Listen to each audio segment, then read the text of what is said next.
Assalamualaikum. Hai. Kelas hari ini ataupun untuk video ni saya nak tunjuk untuk selection yang seterusnya. Sebelum ni awak dah belajar single selection, which means dia hanya untuk satu pilihan sahaja. So sekarang ni kita masuk kepada selection yang kedua, dual selection. Okay, bila kita sebut dual selection bermaksud dia akan ada dua pilihan. Sama ada dia akan melibatkan true ataupun false. Okay, true ataupun false. So ingat sebelum ni kita belajar kalau kita buat selection, macam mana kita nak tahu soalan yang kita dapat tu soalan selection ke, soalan sequence ke, soalan repetition ke. So untuk soalan selection, kita akan jumpa dalam ayat kita, mungkin kita nampak ayat ataupun kita nampak perkataan if. Okay, perkataan if, else, otherwise. Okay. Apa lagi? If not.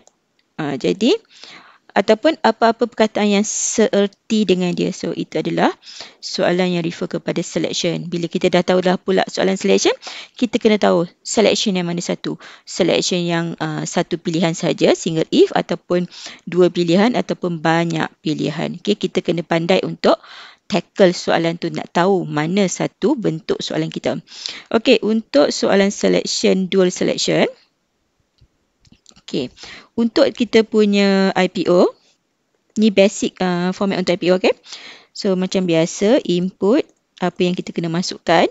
Kemudian, proses dan juga kita punya output. Okey, pada output kita, kalau untuk single selection, kita akan tulis pilihan jawapan ataupun kita tulis or no output. Tapi untuk case dual selection, kita akan tulis kat sini output yang pertama. Okay, so sini adalah output 1, pilihan output 1. Okay, or kat sini adalah pilihan untuk output yang kedua. Sebab kita ada dua kan, jadi kita akan buat salah satu. Sama ada output yang pertama ataupun output yang kedua. Input macam biasalah apa yang kita kena masukkan. Okey, apa yang kena masukkan. Okey, kemudian untuk proses kita boleh tulis kat situ. Okey, macam biasalah kita ada banyak pilihan kan untuk proses, kita ada banyak cara untuk tulis. Jadi awak kena tahulah cara untuk tulis tu. Ataupun kadang-kadang ada juga yang tulis macam ni. Determine output based on input. Okay, tapi kalau guna yang ni, korang kena tengok juga dari segi dia punya condition macam mana. Jadi sebenarnya dekat proses ni, saya lebih suka guna condition dulu. Determine condition, lepas tu dia nak buat apa. Okay, jadi, okay, ni cara yang pertama. Cara yang kedua, determine ataupun calculate ke, terpulang kepada bentuk soalan. Determine condition. Okay. To identify output kita. So, to identify output. Okay. Ini cara yang paling saya suka lah. Sebab kita melibatkan condition. Sebab dekat proses ni kita nak check apa yang akan berlaku kan. Lepas tu baru kita akan buat benda tersebut. Jadi IPO, dia punya proses ni boleh berubah-ubah ikut situation. So, terpulang kepada bentuk soalan yang kita dapat tu. Okay, kita tengok kepada pseudocode pula. Format untuk pseudocode. Basic format untuk pseudocode. Jangan kata format ni dia memang sebiji-sebiji macam ni. Dia depends on kepada bentuk soalan lah. Okay, this one adalah basic format. Jadi, kita akan ada start as usual. Kemudian followed by kita punya input. Okay. From the input, kita akan check kita punya condition. Okay, kita akan ada if kat situ. If condition. Okay, if condition. If condition ni untuk tentukan sama ada condition true ataupun false. Okay, kita akan check dia.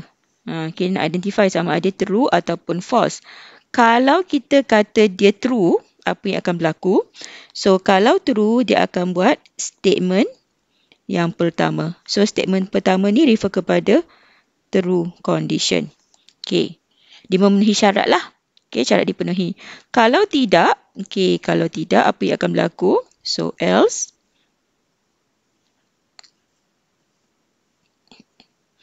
Else. Okey, else ni buat apa?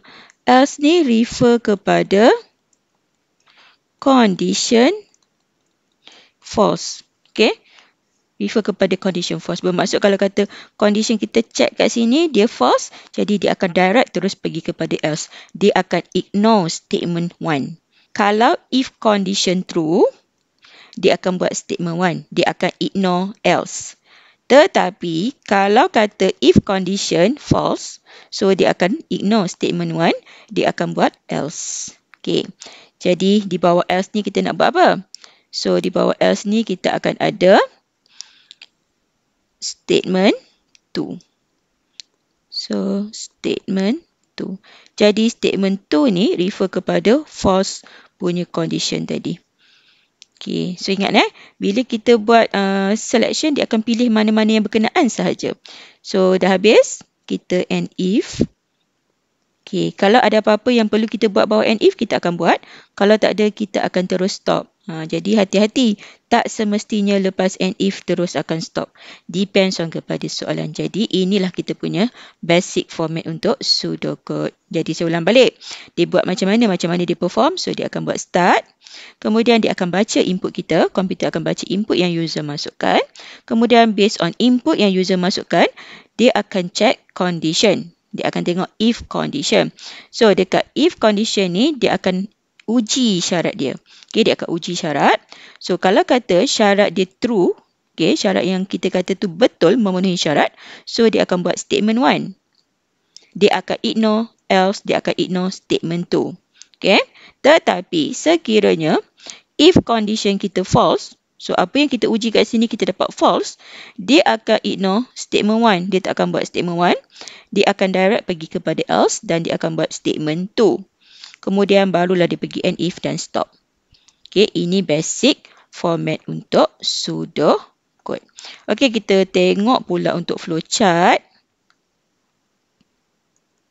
Sama juga basic format untuk flowchart.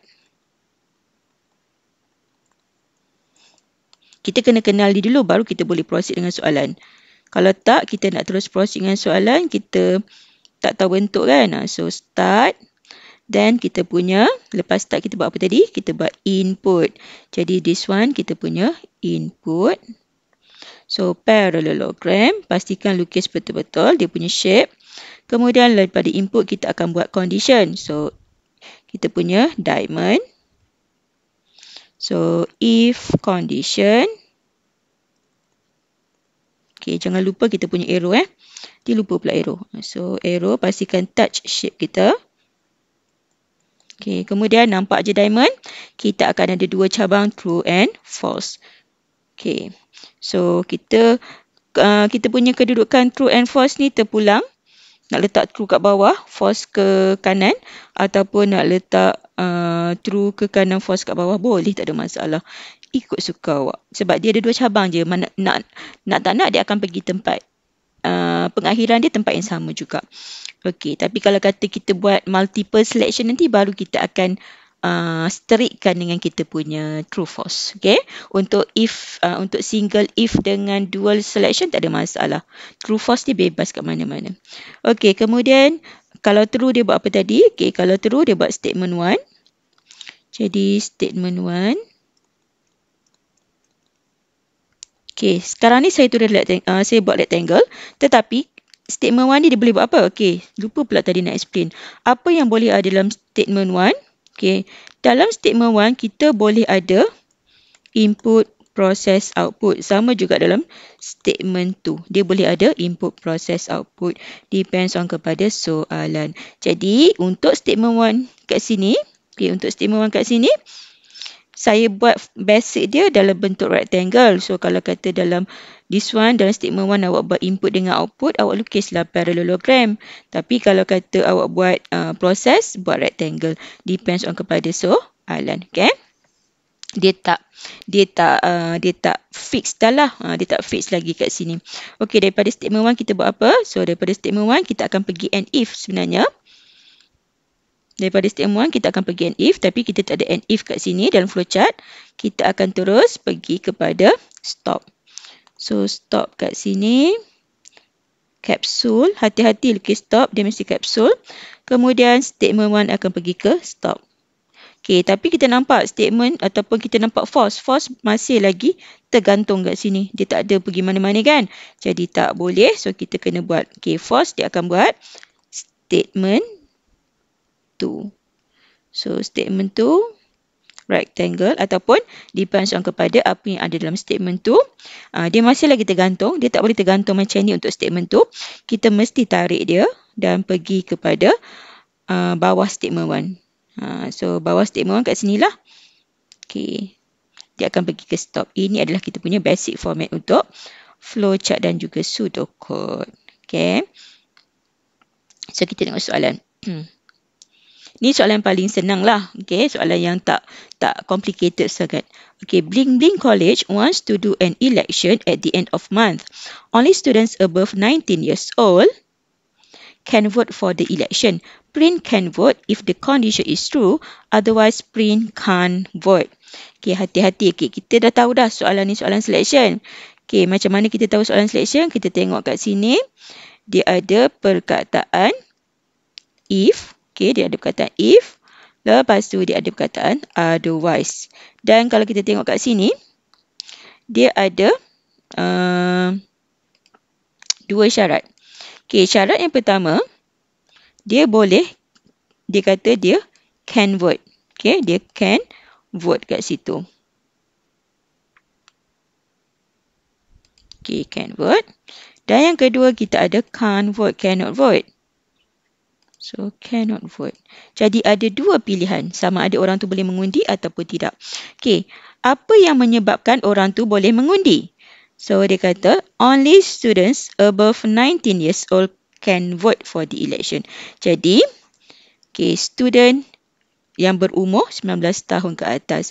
Jadi, kita punya condition akan jadi age greater than 19. So, kalau true, okay, kita tengok Kalau true, dia boleh buat apa? Dia boleh mengundi. So, dia can vote. Kalau false, dia cannot vote. Okey, jadi condition kita kat sini adalah age. Okey.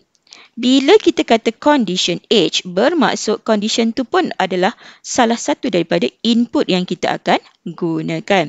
Okey, sebab condition tu berasalnya daripada input. User mesti masukkan sesuatu untuk komputer accept dan komputer baru boleh buat proses kat situ. So, proses dia mesti berdasarkan kepada input. Kalau dalam soalan awak ada banyak input, tetapi awak tak boleh kata semua input tu adalah kita punya condition. Ada sesetengah soalan tu, condition dia satu je, tapi input dia banyak. So, kita kena pandai nak identify lah mana satu input yang akan dijadikan sebagai condition. Okay, so kita buat IPO. Untuk IPO ni, saya punya proses dia panjang sikit. Okay. Sorry, input proses.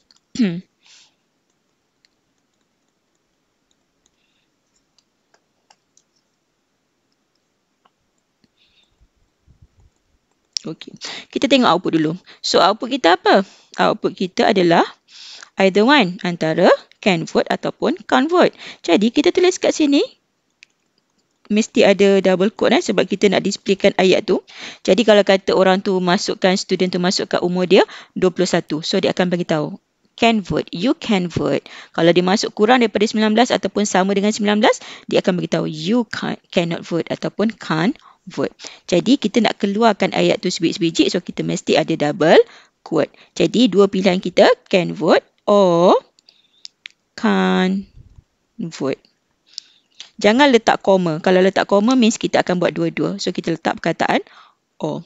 Okay, input kita. Apa yang menyebabkan kita akan dapat sama ada can vote ataupun can't vote? So, input kita adalah age. Okay. Daripada age kita tadi, So, kita akan buat proses. So, saya akan determine condition. Determine age greater 19 or not. Okay, kita nak check sama ada age tu lebih besar daripada 19 ataupun tidak. To identify, saya akan tambah kat belakang ni. To identify the student can vote or cannot vote. Okay. Kita bagi dia punya condition dan kita tengok apa yang dia nak buat pada output. So, kita boleh buat ayat panjang sikit lah untuk proses kat sini. Sebab tu saya kata kadang-kadang proses ni dia boleh berubah ikut situation. Okay, dia tak ada proses yang betul-betul fix macam tu. Sebab dekat proses ni kita nak explain apa yang dia nak buat sebenarnya. Jadi ayat ni dah cantik dah lah. Okay, determine age greater than 19 or not untuk kita check condition. Apa tujuan kita check condition tu? Untuk identify sama ada student tu can vote ataupun cannot vote. Okay, hopefully faham untuk IPO sini. Okay, kemudian kita tengok pseudocode. So, start. Okay, kita akan buat apa? Daripada tadi tu, kita akan buat input if condition. So, input if condition. Jadi, kita akan start. Input kita adalah age. Jadi, kita akan read age. Okay. Kemudian, age yang kita masukkan, kita akan check. So, kita akan buat if age lagi besar daripada 19, ikut syarat kita tadi tu. Okay, kalau kata orang tu masukkan age yang lebih daripada 19 ataupun sama dengan 19, so dia akan buat statement 1. Okay, dia akan buat statement 1. Statement 1 tu adalah benda yang refer kepada true. Jadi, kalau kata true, dia akan display can vote. So, kita akan display lah kat sini. Kita akan print. Print boleh, display boleh, tak ada masalah.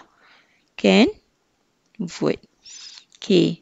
Kalau kata umur orang tu kurang ataupun sama dengan 19, jadi dia akan pergi kepada else. So, else ni refer kepada orang yang umur dia sama dengan 19 ataupun kurang daripada 19. Jadi, kita akan printkan can't vote. Okay, so kita dah ada dua pilihan. Jadi, ingat, this one untuk true. This one untuk condition yang false. Okay, bila dah habis ni, kita akan and if. Okay, kalau ada apa-apa bawa and if, kita boleh letakkan. Kadang-kadang bawa and if ni, kita boleh letak input, proses, output lagi. Depends on kepada soalan. Okay, kalau tak ada apa-apa, kita boleh stop. So, inilah kita punya pseudocode. Okay, mari kita nak check. Kita nak try test. Try test ni bermaksud kita nak cuba masukkan value ke dalam kita punya kita punya pseudocode.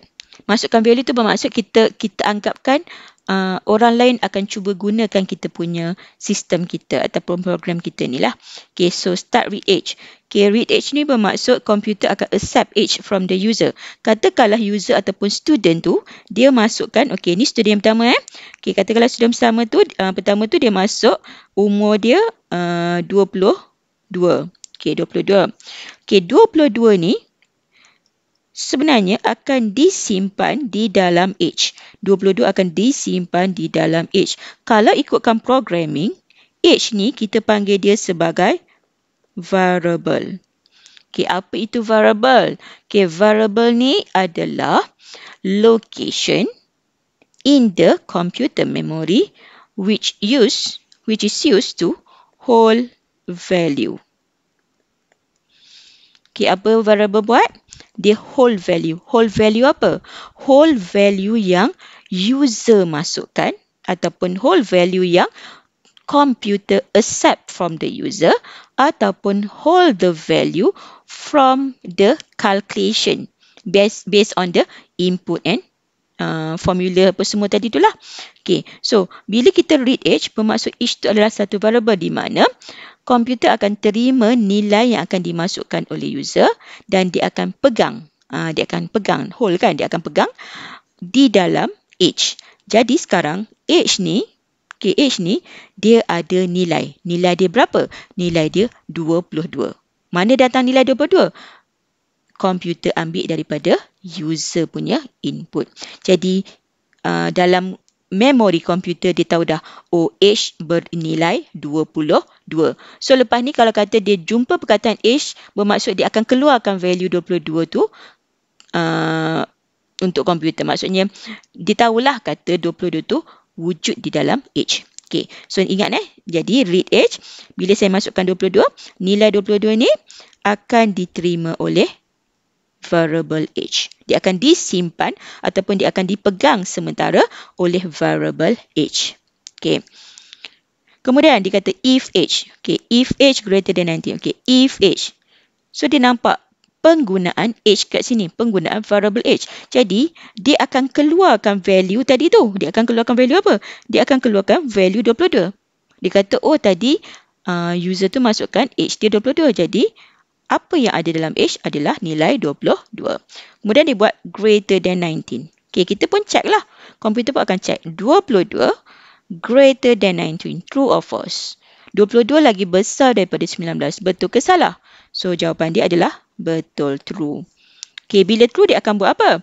Dia akan buat can vote. So dia akan display lah can vote pada screen. Kemudian else dia tak buat dah. Untuk selection, once dia jumpa mana yang betul, dia akan ignore the rest. Jadi kalau kata dia dah jumpa print can vote, jadi untuk else, untuk print can't vote, dia akan ignore terus. Dia buat tak nampak dah. Okay, dia akan terus pergi kepada and if dan dia pergi kepada stop. Okay, so sekarang ni kalau kita tengok logik, orang tu umur 22. 22 tu layak tak untuk mengundi? Layaklah sebab umur dia lebih daripada 19. Okay, tu umur yang pertama. Okay, katakanlah kita ambil umur yang kedua. Okay, katakanlah umur yang kedua kita ambil, kita masukkan.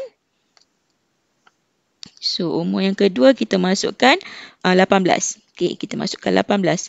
Okay, sekarang ni 18 lah nilai kita, okay? Warna lain lah, tak nampak pula. This one. Okay, 18. Okay, 18. Okay, jadi sekarang nilai 18 tu dipegang oleh variable age. Bukan lagi 22. Okay, 18 pula. Okay, jadi sekarang ni if age. Jadi age kita bernilai 18 yang terbarulah. So 18 lagi besar daripada 19. 18 is greater than 19. True or false? For sure lah kita akan dapat false. Okay, bila false, dia takkan buat this one. Sebab ni untuk true. Okay, dia akan direct go through ataupun dia akan direct pergi kepada go to else. Dan di bawah else dia akan buat apa? Dia akan print can't vote. Dia akan print this one. Okay, and if dia pergi stop. Jadi logik tak logik? Kalau umur 18 memang tak boleh mengundi lah. Sebab syarat dia adalah untuk orang yang lebih besar daripada ataupun sama dengan 19. So this one adalah kita punya pseudocode. Boleh faham tak? Jawab je lah walaupun saya tak dengar kan. Faham madam? Bagus. Okay. So kita proceed kepada flowchart. Saya tunjuk flowchart pula. Okay, flowchart. So tadi kita buat start.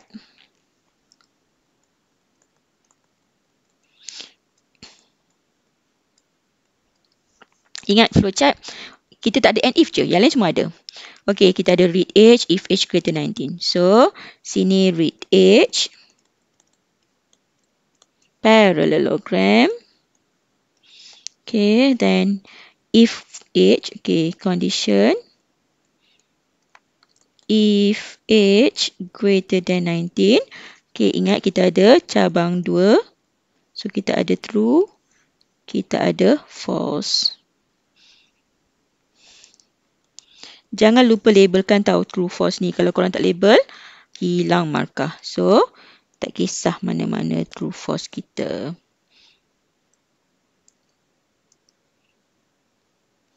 Okay. So, kalau true kita buat apa tadi? Tengok ni. Kalau true kita print can vote. Okay. False refer kepada else. Apa ni? False refer kepada else. Okay. Kita punya cabang false ni refer kepada else kita. This one ni. Else kita this one. Okay, so true kita buat apa? Kita print can vote. Parallelogram. Dan kita akan pergi kepada stop. Pastikan cabang korang, pastikan arrow kena shape, okey. Kemudian false kita akan buat apa? Print can't vote. Parallelogram. Okey, kemudian daripada print can't vote, kita akan bawa dia pergi kepada bawah print can vote. So this one kita punya flowchart. Tarang. Okey. So boleh faham kot? Okey. Okey. So ini untuk output yang dia nak display message, dia nak display ayat tu spicik-spicik. Okey. So this one untuk number 2 saya nak awak cuba jawab sendiri sebab untuk first yang single selection itu kita dah buat dah untuk positive number. So awak boleh ubah suai sikit daripada soalan tu dan jadikan bentuk dalam bentuk sekarang ni dia dalam bentuk dual selection pula. Dia nak dalam bentuk positive or negative. So tolong buat. Okay, jadi saya nak this one sebagai korang punya homework. Okay. So buat IPO sudah kot flowchart. Okay, kita pergi untuk soalan ni. A customer will receive discount of 10%. Okay, discount of 10%. If the purchase is more than 100. Okay, dia akan dapat diskaun 10% sekiranya purchase yang ataupun barang yang dibeli adalah lebih daripada 100. Otherwise, no discount will be given. Sekiranya barang yang dia beli kurang daripada 100 ataupun kurang sama dengan 100, dia tak ada diskaun. Dia fix kepada harga asal dia. Display the price need to be paid by the customer. Jadi apa yang kita nak cari? Kita nak cari price. So price ni dia akan based on kepada sama ada price tu dalam ataupun price tu berdasarkan kepada value yang kita dapat diskaun ataupun based kepada yang kita tak dapat diskaun. Jadi untuk IPO kat sini, so kita punya IPO.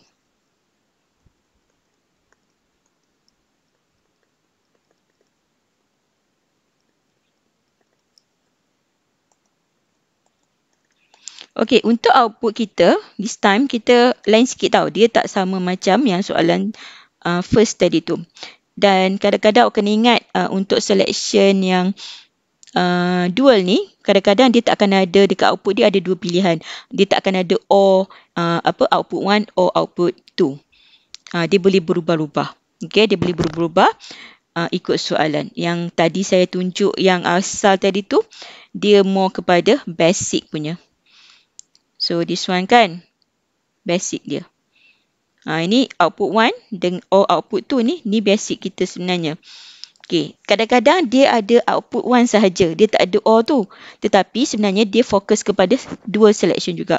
Sebab soalan dia sendiri yang nak dia cuma dapat satu je. Jadi kita kena pandai-pandai sikit lah untuk fahamkan bentuk soalan dia macam mana. Okey. Sebab tu tadi saya kata saya tunjuk basic format dulu untuk IPO, sudah ikut flowchart semua tu. Kemudian kita akan ubah suai ikut soalan. Okey, kita tengok soalan. This one. Okey, jadi output kita kat sini sebenarnya dia tak ada OR tau. Dia cuma dia kata display the price. Jadi output kita cumalah price sahaja. Tetapi price ni sebenarnya, okey, price ni sebenarnya dia refer kepada price yang under discount. Okay, under discount 10%. Dan juga dia boleh refer kepada price yang no discount. Okay, no discount ni bermaksud apa sebenarnya tau? Kalau dia kata no discount bermaksud dia akan dapatkan nilai asal barang kita tadi tu. So no discount ni sebenarnya dia akan displaykan apa? Dia akan displaykan purchase tu sebenarnya. Sebab dia tak ada diskaun. Jadi, orang tu kena bayar apa? Orang tu kena bayar harga asal barang.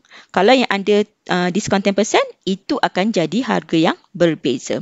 So, output kita semata-mata adalah price sebenarnya. Okay, dia tak ada OR. Sebab dalam price tu sendiri dia dah boleh refer kepada dua benda sebenarnya. Okey, nanti kita tengok macam mana output kita price mata-mata. Mungkin daripada pseudocode nanti akan lebih clear. Okey, kita tengok input. So, apa yang kita kena masukkan untuk identify orang ni boleh dapat diskaun ataupun tidak. So, kita punya purchase. Okey, apa yang kita beli itulah harga barangan kita. Okey, kelas, awak kena hati-hati. Walaupun dekat sini dia kata display sahaja, okey, korang tak boleh terus assume kata dia tak ada calculation. Okey. Once dia melibatkan bentuk soalan macam ni, bentuk yang melibatkan discount, for sure, okey, for sure dia akan ada calculation. Jadi, kita tak boleh kata, okay, if condition kita check nanti, kita terus display, kita terus print. Tak boleh. Okay. Jadi, dia mesti buat calculation. Jadi, jangan ingat kalau dalam soalan tak ada perkataan calculate, awak tak perlu calculate. Tak, depends on kepada soalan. Kadang-kadang dia terus bagi tahu display. Okay. Tetapi, awak kena faham sendiri, sebelum display, kita mesti ada pengiraan. Okey, kemudian untuk proses, kita akan buat determine. Macam biasalah, determine purchase more than, greater than 100 or not. Okey, to identify price. Okey, to identify the price. Okey, so cukup kat situ. Okey. Okey, kemudian kita tengok pseudocode. Dia suka lari ni tau. Sekejap. Okey, pseudocode. Nanti cuba fahamkan balik untuk IPO tu. Nah, sebab selection ni dia macam kadang berubah-ubah sikit dia punya IPO tu. Pseudocode flowchart lebih kurang sama je. Untuk IPO ni dia macam complicated sikit lah untuk fikirkan. Sedangkan sebenarnya tak ada apa-apa pun. As long as kita bagi tahu apa yang kita nak buat. So, kita nampak dia punya flow kat situ. Okay lah. Okay, pseudocode start. Okay, kita akan read purchase dulu. Okay, sistem akan baca nilai purchase. Jadi cashier akan scan lah kita punya barcode. Kemudian komputer akan accept lah, oh orang ni dia beli barang harga berapa. So kalau kata harga barang tu greater than 100. Jadi if purchase greater than 100. So apa akan jadi? Dia akan buat formula kat sini. Okey, dia akan buat formula. Kenapa dia buat formula? Untuk dia tentukan harga yang orang tu kena bayar. Jadi, dia akan buat price. So, ingat lagi yang melibatkan diskaun. So, kita akan ada 100% harga asal. Okey, sekarang ni dia bagi diskaun 10%. Jadi, kita akan minus. So, balance dia kita akan dapat 90%. So, kita akan convert kepada 0.9. So, kat sini kita akan ambil purchase. So, harga asal tadi tu kita akan darab dengan 0.9. So, jadi sekarang ni untuk case price got its value from the purchase times 0.9 ni refer kepada harga yang orang tu kena bayar bila dia beli barang ataupun bila dia purchase barang more than 100. Okay, kalau kata dia beli barang less ataupun equals to 100, so automatically dia akan go to else. Dia akan pergi kepada else. Okay, kemudian price. Kita akan buat formula juga. Okay, price. Sebab kita nak dapatkan output kita price sebenarnya. Kita nak tahu apa yang orang tu kena bayar. Untuk case yang dekat nombor 1 ni, okay, ini untuk discount 10%. Okay, untuk yang else, else ni refer kepada apa? No discount kan? Jadi tadi saya kata apa? Dia akan bayar harga asal. Jadi, price kat sini dapat nilai daripada mana? Dia akan dapat nilai daripada purchase. Okay, price tu akan dapat nilai daripada purchase. Bermaksud, kalau kata orang tu beli harga barang dia RM97. Jadi, price kat sini dapat nilai pada purchase. Purchase 97 kan? Jadi nilai price pun adalah 97. Bermaksud nilai price dengan nilai purchase adalah sama. Okey. Jangan confuse tau. Dia takkan, walaupun kita gunakan nama yang sama, price, tetapi dia takkan confuse sebab kedua-dua price ni berada dalam selection yang berbeza. Satu dalam condition yang greater than 100, lagi satu di dalam condition yang less equals to 100. Dia akan pick one sahaja. Dia akan pick either one. Jadi dia tak ada masalah untuk dia confuse. Okay. Jadi bila kita dah habis kat sini, kita akan end if kan. Mesti korang cakap, bila Medan nak print ni? Bila Medan nak display? Ingat tak lagi saya kata, ada certain situation tak semestinya di bawah and if kita akan terus stop. So for this case, kita akan printkan kita punya output kita dekat sini. Okay, kita akan buat apa? Kita akan print price. Okay.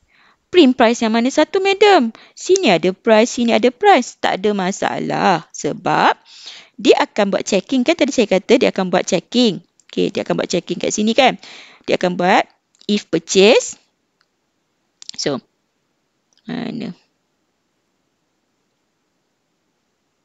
Dia suka lari.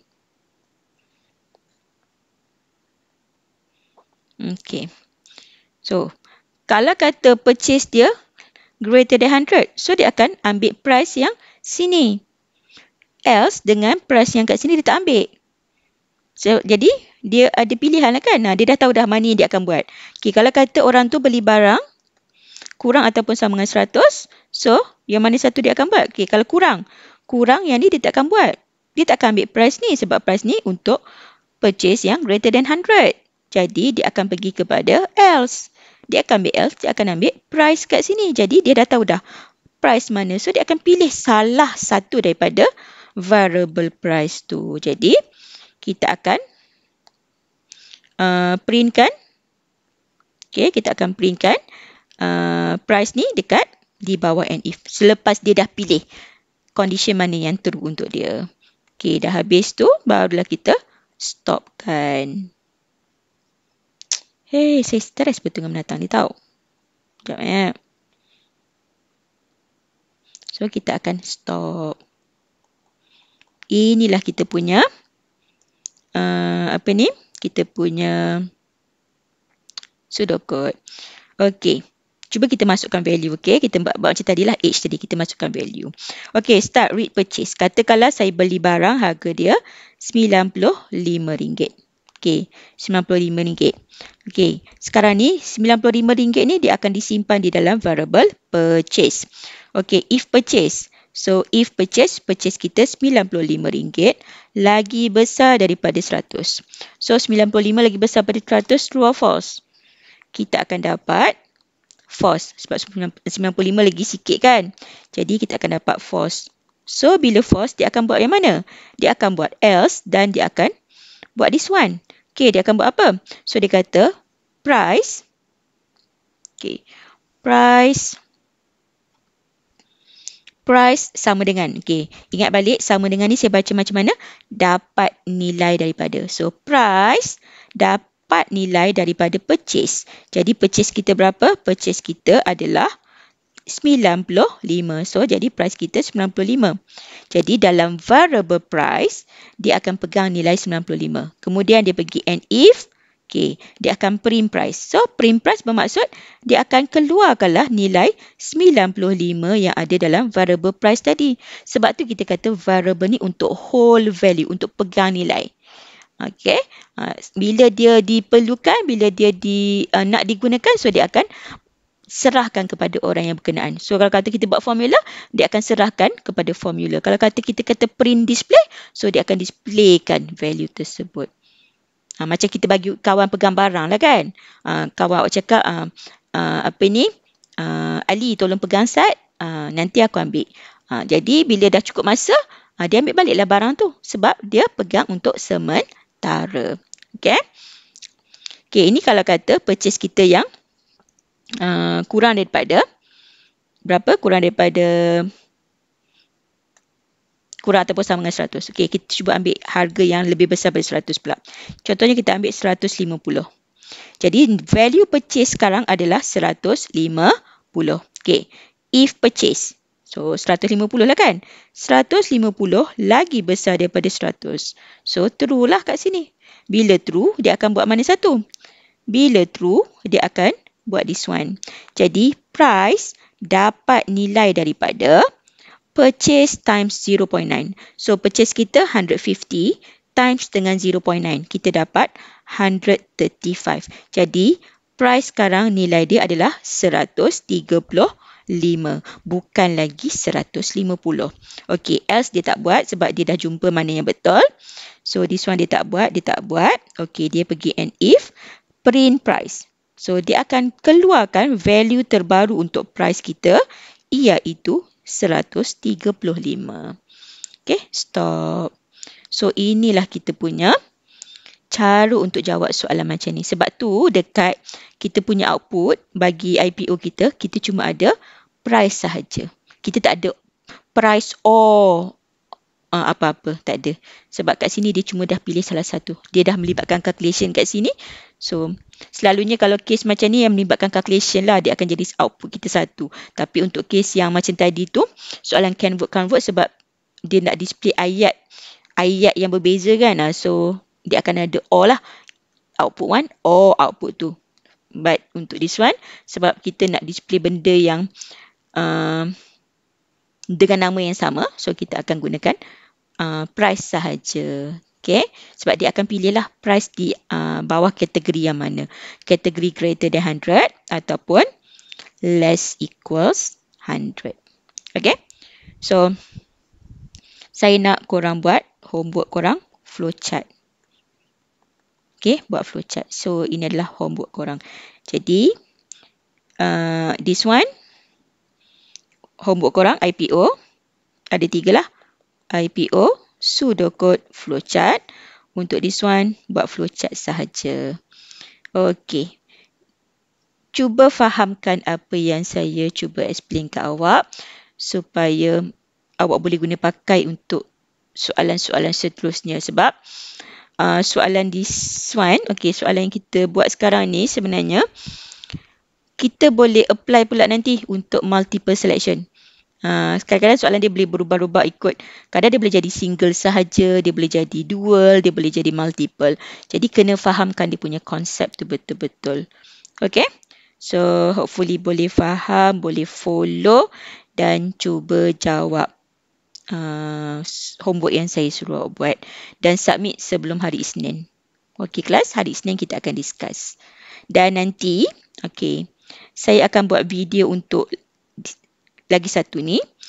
Okay, saya akan ajar macam mana nak buat soalan ni sebab dia punya proses dia berbeza sikit daripada ataupun condition kita berbeza sikit daripada condition yang kita nampak dekat sini. Dekat condition kita kat sini macam dia berbeza sikit. Jadi saya akan buat video untuk yang ni dan saya nak korang tengok dan fahamkan. Okay, so thank you semua orang. Assalamualaikum. Bye-bye.